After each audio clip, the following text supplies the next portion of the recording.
All right, so again, I'm not even gonna get all into flaming Elon Musk because I could do that all damn night. But again, in 2017, Elon Musk said that the Tesla semis were going to be able to go for 1,000,000 miles. Oh, and in 2017, he said by 2018 it'll be released, and then on and so on and so forth. And now it's finally out. The article I'm going to read over is from a truck driver who exposes major problems in a new long haul electric Tesla semi, which makes it hard to do simple things.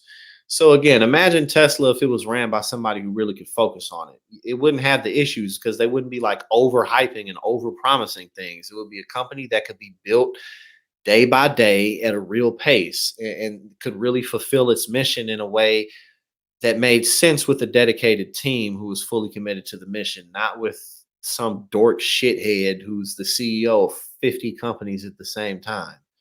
You know what I'm saying? So unfortunately for Tesla, likely what'll end up happening is Elon's going to end up having to sell most of his shares in pretty much all his companies, and Tesla will be taken over by somebody else at some point. Because again, Tesla does have promise. It just needs to be led by somebody other than Elon Musk. But nonetheless, he's promising that the Tesla Semi in 2017, he was promising that the Tesla Semi was going to be able to go for 1,000,000 miles without stopping, without needing to be recharged. It turns out that that's like 400 miles, and there's a lot of issues. So let's read over what's wrong with the Tesla Semi. Again, this is from a truck driver. This is from the Sun, the U.S. Sun. Long haul trucker Tomas Orinsky, known as Torinsky on Twitter, tweeted, "I am watching a movie clip that Elon Musk Tesla Semi. Remember the truck that was supposed to revolutionize the transport industry when it was previewed to the market 4 years ago." He added, "I'm going to tell you why the Tesla Semi is a stupid vehicle." Those are pretty harsh words. So apparently, so let's get into it, because again, Elon's like, this thing's just going to blow the regular semi trucks out of the water. It's just going to hit the market instantly. It's gonna totally take over. So let's read from again Orinsky, Tomas Orinsky, a guy who's been trucking for quite some time, what he thinks about it. And again, he's just judging it from a practical viewpoint as someone who drives trucks for a living. Okay, here we go. This professional trucker refuted Tesla's claim that its new semi is built around the driver, a buzz phrase that auto manufacturers frequently use. One of the semi's most distinguishing elements is its driver's chair that's placed in the front middle instead of the vehicle's front left side. Orinsky said about the chair that's placed in the middle instead of the left side. This chair placement makes overtaking or overlooking ahead more difficult. But it also makes it impossible to reach out of the window to pass the paperwork or to talk with the guy in the gatehouse when you enter a port or a factory or, say, a toll booth. Orinsky's second complaint is that the semi's left side door is behind the driver's seat. He goes on, "This door placement forces a trucker to enter before walking a few steps forward to get behind the wheel." Orinsky wrote, "Tesla is wasting cab space for a corridor, basically. If semi drivers want to exit their right side door, they have to awkwardly cross over a passenger seat interlocking with the driver's seat. When drivers walk around their cab to exit, this long haul trucker notes interior mud and dirt accumulation is more probable. Touch activated tablets are another modern accessory included in Tesla's new semi, but Orinsky complained that this technology's glow is distracting during night drives." Something like that. The screen glow being too bright at night. That's something that should have been dealt with before the semi was put onto the market. And again, that could have been something that Tesla would have done had Elon Musk not been running the company.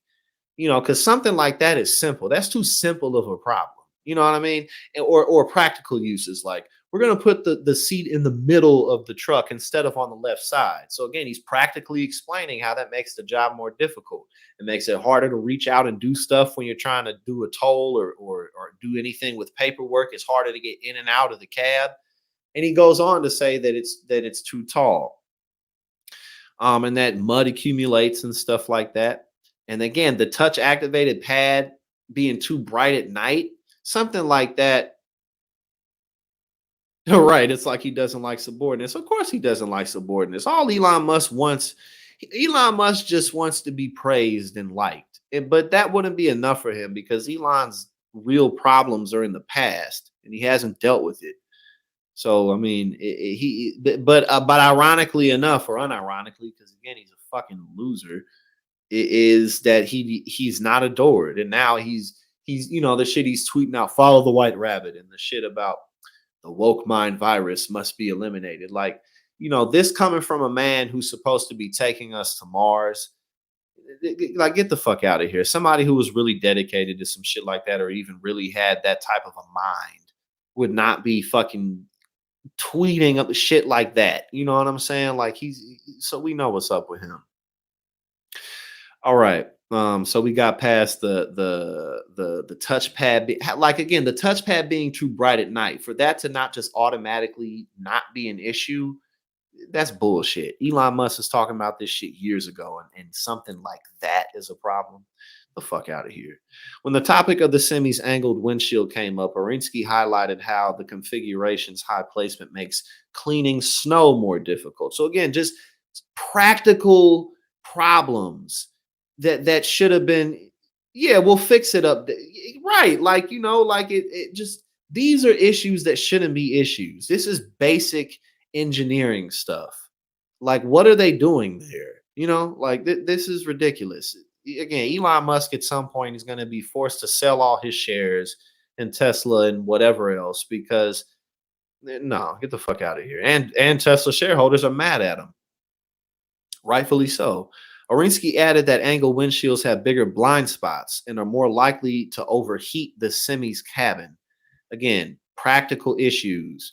This professional trucker's final critique of the semi's design had to do with the vehicle's long extended side mirrors. Orinsky said, you can't reach them from inside, and you can't reach them from outside as they are too high. I can go on. Bottom line is that this vehicle is a rich boy's toy, not a practical working vehicle, because its designers have no clue about the realities of transport. Like that's pretty harsh, you know what I'm saying? And again, like that, issues that shouldn't be issues. Elon Musk was talking about in 2017 that they was gonna have this shit out in 2018, in 2019. Elon Musk was talking about in 2022, there were supposed to have been SpaceX shuttles on Mars. And by 2024, we were supposed to have people on Mars, which obviously isn't going to happen.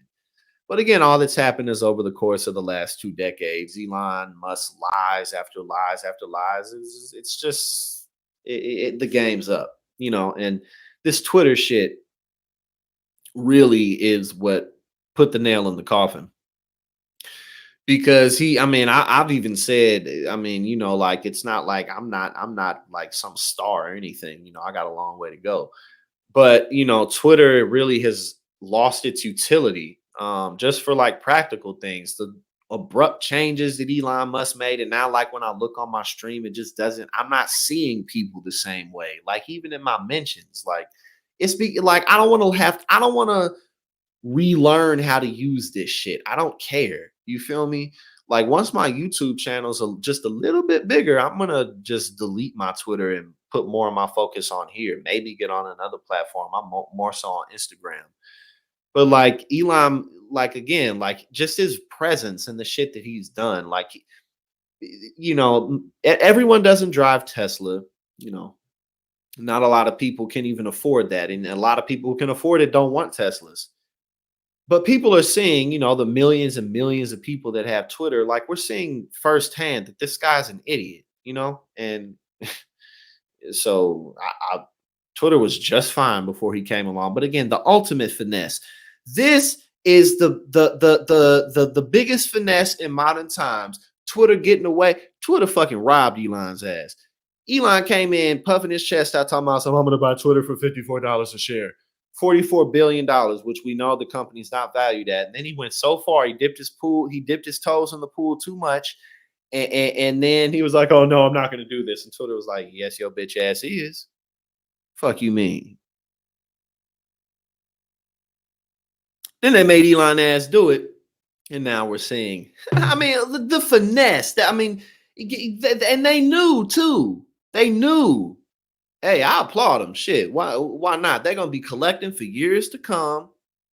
If Twitter goes down in flames, which I don't necessarily think it will. I mean, but it certainly is losing its utility. Whether it goes down in flames or not, regardless, it's using its utility. Because again, like Facebook, for instance, like it's nowhere near as popular as it once was, but it's still a big platform. So motherfucker, people are still going to use Twitter, but it's not the thing, and it won't be the thing because it's being led by an idiot who can't pay the bills. And Fox was trying to spin it like, oh, these spoiled Twitter workers, they had these expensive espresso machines and they had these statues and they had this and that. And Elon, he's just coming in and he's trying to whip them back into shape. Like, shut up. Shut the fuck up. But let me shut the fuck up before I go on and on and on all damn night.